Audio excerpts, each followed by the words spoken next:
Lama dah sakit ni? Ya, dah. Dia sedar tak? Ya, sedar-sedar cakap tak banyak dah lah. Alhamdulillah. Ni tak payah duduk dekat bangsa Arab siap-siap ni. Ya? Bila saya pergi hari tu? Bulan berapa saya pergi tu ya? Orang belah 3. Tahun ni kan? Bulan 3, 4, 5, 6. 3 bulan lah. 4 lah. Doakan saya diberi kesihatan untuk terus berkhidmat. Oh, apa? Saya, oi, sedap apa ni? Ha? Ada bunyi tak? Ha? Bunyi suara tu macam Kelantan. Kami kenal kat umur kami gaji tengok lah. Oh, ya ke? Gaji kelis lah? Gaji kelis kat umur kami kita ikut orang ajak kami. Ya. Oh, tapi tak orang tegur. Orang nak tukar hotel, orang tua yang kata orang, boleh pilih orang tak ada agak kak. Oh, yo. Faham ke dia mana ni? Orang kata berlakon. Ya ke? Kata berlakon dulu. Berapa umur lah ni? 53. 53, muda benar.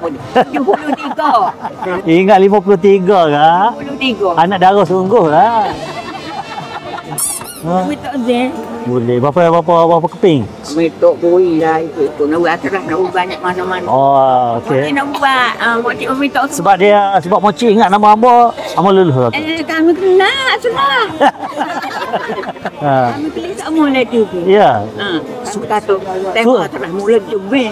Ha? Ada ni. Ha. Sungguh kami Comel dalam TV ke comel luar? comel luar. Oh, jadi. Nampak semua? Okey. Pertama sekali saya ucapkan terima kasih secara hati.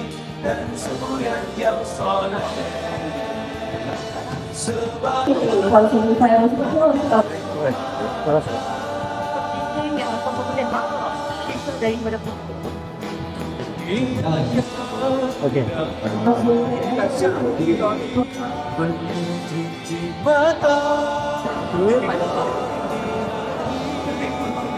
Yang bahan kita tu untuk adik-adik.